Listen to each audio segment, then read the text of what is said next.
Magandang hapon po sa lahat. We are here after our worship service. We are commemorating the resurrection of our Lord Jesus Christ. Na naniwala po tayo na si Jesus namatay. Hindi lang siya namatay, nilibing po siya at nabuhay muli after 3 days and 3 nights. So, dito pag-usapan po natin ang the significance of His death, burial, and resurrection. Especially yung resurrection. Gaano ba ka-importante sa buhay ng Kristiyano, sa tao, ang kamatayan, paglibing, at pagkabuhay muli? Mabasa po natin ito sa 1 Corinthians chapter 15. So, mga mahal kong viewers, maraming salamat po. Nandyan po kayo. Nandito po tayo sa aming ministry sa SSS Ministry. Ano po ang SSS? Soul Seekers for Salvation. Okay. Tayo po, mga anak ni Lord na naligtas, hindi lang kami, kundi ikaw ngayon, magiging kang seekers ng kaluluwa para maligtas. At ito po ang pinaka-objective natin. Bakit tayo ay magagawa ng ganito? Para tayo ay makapag-share sa mga kaluluwa out there na sila maligtas. Okay, amen pa po mga sisters? Amen. Oo, nandito po ang ating mga kapatid sa Panginoon. Sister? Babes po. Babes, Yebes. Sister? Josie po. Oh yeah, Good Josie afternoon po. Yebes. At ito po ang inyong abang lingkod, Bible woman, Sister Rebecca, former Sausa Rosero. So ito po. Pag-usapan po natin dito ang the significance of Christ, Jesus Christ resurrection. Muling pagkabuhay ni Hesus Kristo. Okay, kasi ito po ang panahon, no? Nga halos sa buong mundo, halos lahat ng tao nang commemorate nito. So isa ka ba nga nag-aalala o commemorate, no? Anong tawag niya? Nagsi-celebrate na bakit ang iba niyan nagsi-celebrate, anong ginagawa nila. Pero sa atin, ang gagawin natin, i-refresh po natin ang salita ng Diyos tungkol sa kanyang pagkabuhay muli. Basahin po natin sa 1 Corinthians 15. Yan, 1-4. Yan, sige po. 1 Corinthians chapter 15, 1-4. So, madalian lang po. Ito po, 1 Corinthians 15, 1-4. Tayo lahat, go. Mga kapatid, ngayon, pinapaalala ko sa inyo ang magandang balita, pinangaral ko sa inyo. Iyan ang magandang balitang iyong tinanggap at naging saligan ng inyong pananampalataya. Naligtas kayo sa magitan nito kung matatag ninyong pinahawakan ang salitang pinangaral ko sa inyo. Dahil kung hindi, walang kabuluhan ang inyong pananampalataya. Naku, wala daw kabuluhan ang iyong pananampalataya. No? Kung hindi mo ito, kung hindi matatag ang paghahawak mo sa mabuting balita. Yan. Sabi ito sa 3, sapagkat ibinigay ko sa inyo itong pinakamahalagang katuruan na tinanggap ko rin. Si Kristo ay namatay dahil sa ating mga kasalanan bilang katuparan sa sinasabi sa kasulatan. Inilibing siya at muling nabuhay sa ikatlong araw ayon din sa kasulatan at siya'y nagpakita kay Pedro at saka sa 12. Pagkatapos nagpakita siya sa mahigit na 500 kapatid na nagkakatipon-tipon, marami sa kanila ay buhay pa hanggang ngayon, subalit patay na ang ilan. So, hanggang doon lang. So, ito ang pinakamahalagang mabuting balita. This is the gospel. Pag sabi mong mabuting balita, gospel. good news. Bakit natawag good news? Kasi ang pinaka-objekto nito ng Panginoon is kaligtasan. Kaya nga ang tawag niyan good news. Hindi ba good news yung maligtas ka? Maligtas ka sa peligro? Good news. Pag may sunog dyan, pag ikaw naka-escape, wow, salamat! Kasi naka-escape ako sa sunog. Di ba magandang balita yan?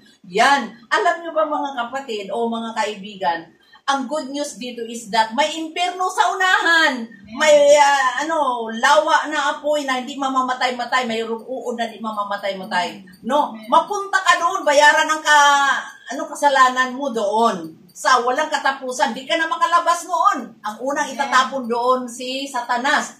Pero kung walang mabuting balita, masundan mo, pupunta ka talaga doon. Pero dahil mayroong magandang balita, ano yon? Kaligtasan, na di ka na mapunta doon. Okay, sa magitan ng una, malaman nito, ano ang pinakalaman ng mabuting balita? Siya ay namatay. Yan, magandang balita. Siya ay namatay. And then, ano pa? Na nilibing at nabuhay muli. Oh. Ang significance doon, una, bakit kailangan mamatay si Jesus Christ? Dahil ang ating katawan ay makasalanan. Oo. Dapat mamatay ito. Pero dahil mahal tayo ni Lord, kinuha niya ang ating kasalanan, parang pinataw sa Kanya, pinatay ang Kanyang katawan. Kasi ang katawan natin ang gumagawa ng kasalanan. Kaninong katawan ang pinatay? Hindi sa atin, di ba? Kay Jesus Christ. Oh. Kasi ang kaligtasan, mga kapatid o mga kaibigan, is that replacement, substitution. Oo. May pumalit sa atin. Sino po siya?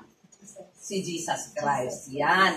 Nang namatay siya, kabayaran yun sa ating kasalanan para nga di ka mapapatay, di ka parusahan. Siya na. Kasi ang katawan natin, ang gumawa ng kasalanan, kanyang katawan ang umako sa ating kasalanan at yun ang pinatay. Kaya nga, substitution, replacement. Dapat tayo. Ngayon, dahil namatay, ilibing.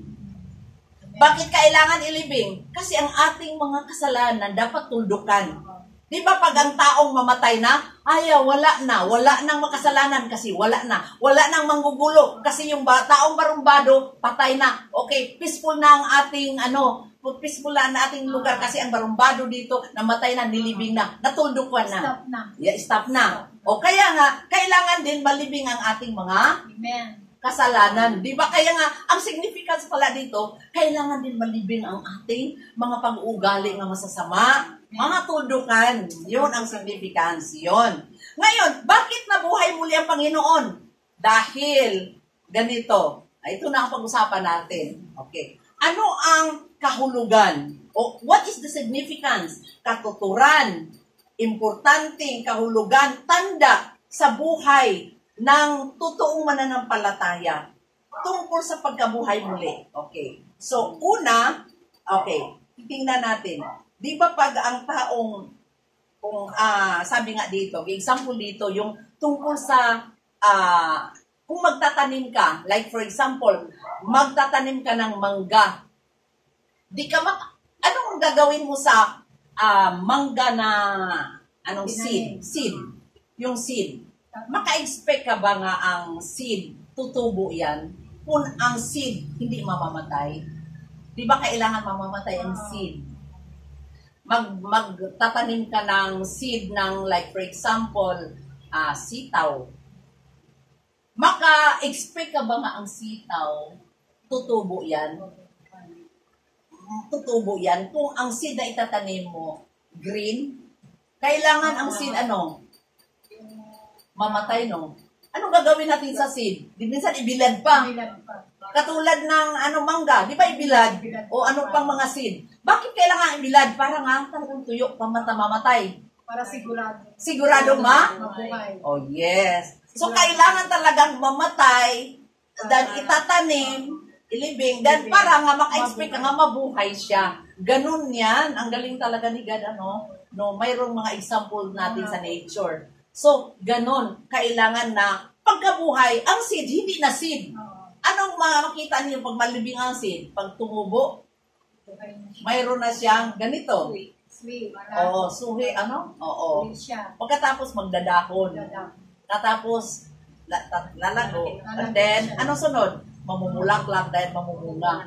Ganyan pala ang buhay natin ng mga Kristiyano. Hindi tayo makapamuhay, mabago, kung dapat palang mamatay, ilibing. At doon mag-start ang bagong buhay. Oo, yan. Di talaga tayo magkaroon ng bagong buhay pag hanggang dili mamatay. May living. Ganyan. Oo. Kaya nga ang Christian, bakit may mga Christian kaya, no, mga sisters na hindi nababago? Ano kaya ang problema? What do you think? Kung ma'am, kahit na Mga Christian na.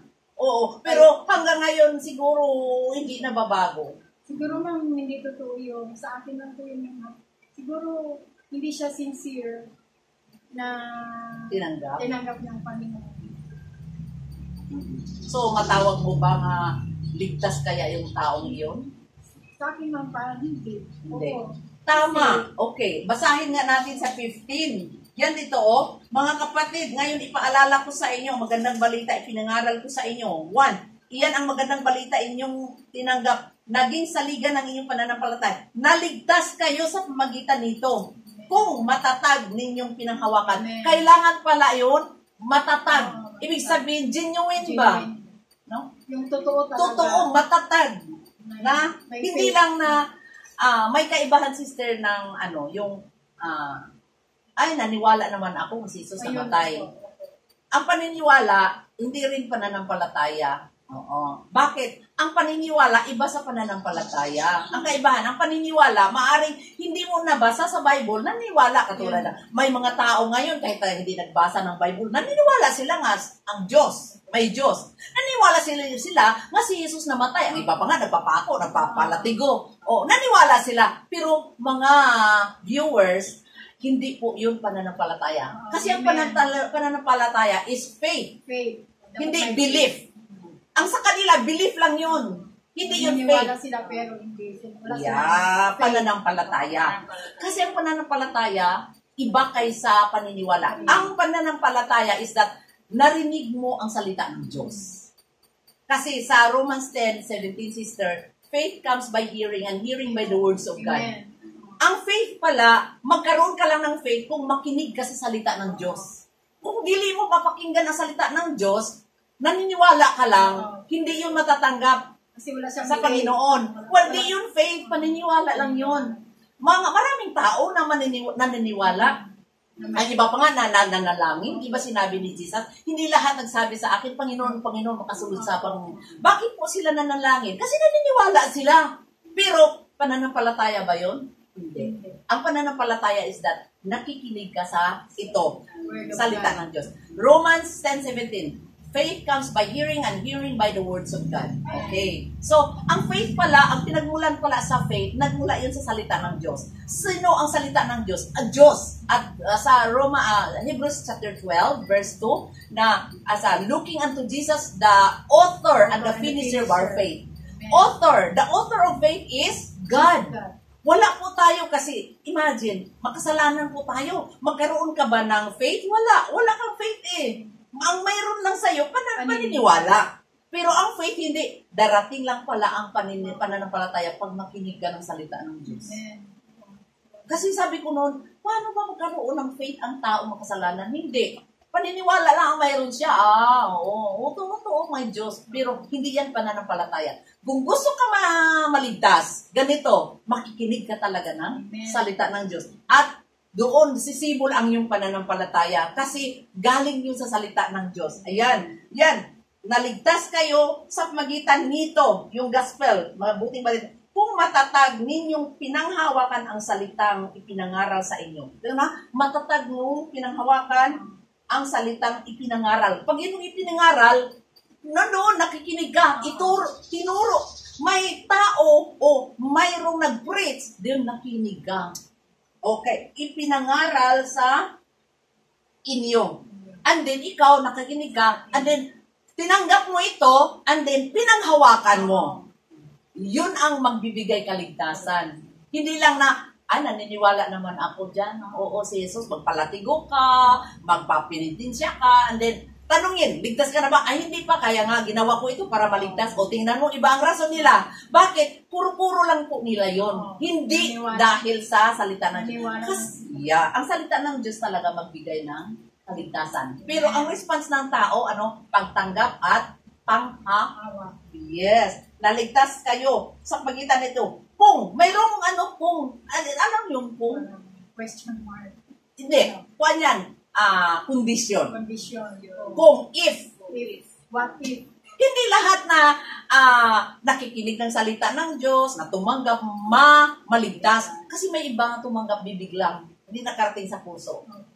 Kaya nga wala talaga silang pagbabago. Okay, yun. Kung panghawakan ang salitang ipinangaral, ang tao pala kailangan makinig sa nangangaral. And then, tanggapin, panghawakan. Ito pa.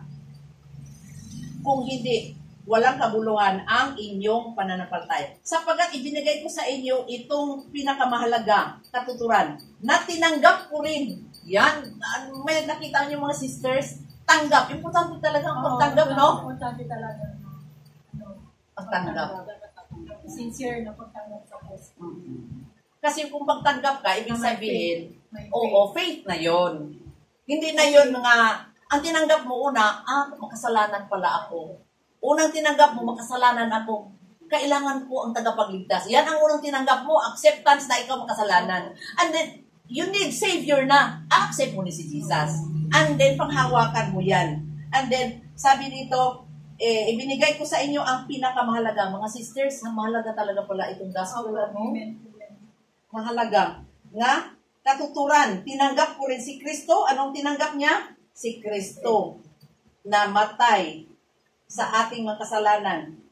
And then, inilibing at buhay na buhay muli. Okay. So, ano ang tingin nyo, mga sisters? Ano ang kahulugan sa buhay? Ano ang kahulugan o katuturan o importante tanda sa buhay ng Kristiyano ang pagkabuhay muli ni Kristo? Ano kaya? Bakit kaya kailangan si Kristo mabuhay muli? Una dito, bakit kailangan si Kristo mabuhay muli? Sige nga, ano ang naisip mo? Sa akin po kaya mahalaga po na si Kristo ay mabuhay para po tayo ang ating kasalanan po ay malinis. Tama ka. Mayroong supporting verse. Saan mo makita? Malinis. Totoo yun. Okay, basahin po natin. Okay? Para malinis. Sana ba yun? Hindi pa malinis ang inyong... Okay, dito sa...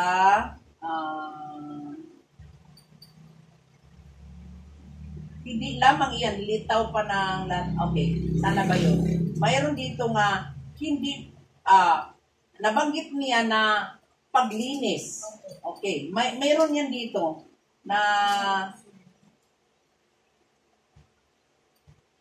upang okay, kung ang pag-asa sana ba yun? Nabasa ko kanina, hindi 17. 17. Yeah, dito, kung hindi muling binuhay si Kristo, kayo ay hindi pa nalilinis sa inyong mga kasalanan at walang katuturan ang inyong pananampalataya. Tama yon. Supported yung sinasabi. Tama yon. Na kung hindi nabuhay muli ang Panginoon, hindi nalinis. Katulad ragon na ganito, meron kang seed. Di ba ang seed po ay namatay? Ilibing mo po yun kasi patay na. Ang namatay na daga, ilibing mo yan. Bakit? Para nga malinis. Para kay baho yun eh. Ang kasalanan po natin ay marumi yan. Kailangan ilibing. Pag totoong nalibing yan, malinis na yan. Di ba? Pag sugod na ng, pag mayroon ng buhay yung namatay na seed, bago na siya. Ma-impress mo na, makita mo yung berde na tumutubo. Wow! Hindi mo na makita yung kabulukan, hindi na yung makita yung baho, maamoy. Wala na, di ba? Linis na siya. Kung mamunga yan, pwede ka napipitas, kain ka, malinis na. Oh, makita mo ka-importante sa paglibing at pagkabuhay muli. Paglinis. Kaya pala, ang mga Christian, kailangan talaga nga isipin nila nga nilibing na. Oo. Ayun ang sinabi sa Romans 6:11 na, reckon ye also yourselves to be dead indeed unto sin. Reckon also yourselves to be dead indeed unto sin. Isipin daw natin na ikaw patay na sa kasalanan. Kasi patay na ang Panginoon. Kung tinanggap mo si Jesus, patay ka na rin. Nilibing si Jesus, nilibing na rin ang kasalanan mo. Kung totoo ka, mayroon talagang pagbabago. Katulad ng patay na sin. O, nabago na siya. Hindi mo na makita yung kabulukan. Nakita mo lang yung pagkabago mamumunga. Ganyan ang totoong tumanggap. No? O, ang ganda. Ano pa ang nakita ninyo? Ano ang ano ang katuturan? O, significance sa resurrection of the Lord Jesus Christ? Pagbabago sa buhay pamumuhay. Iyon ang ibig sabihin ni sister na malinis ba? Ibig sabihin, ang ating kasing mga kasalanan, maruruming pananalita, pagmumura, paninira, alam yun po ay mga gawang karumihan sa harapan ng Diyos. Ang kasalanan kasi is marumi po yan. Kung marumi, dapat ilibing. Para kung malibing na yan, mababago ka talaga. Mga totoong nanampalataya, dapat ilibing. Kung hindi pa kayo nabago, baka hindi nyo pa nilibing. Kung tinanggap ninyo ang Panginoon, isipin ninyo, nilibing na. Pag nilibing, patay na. Iwanan na. Yeah. Kung iba ka mananalita noon, mataas, mayroon ng pagpakumbaba. Oo. Kung ikaw ay libakira, hindi na. Kung ikaw ay sinungaling, hindi na. Kung ikaw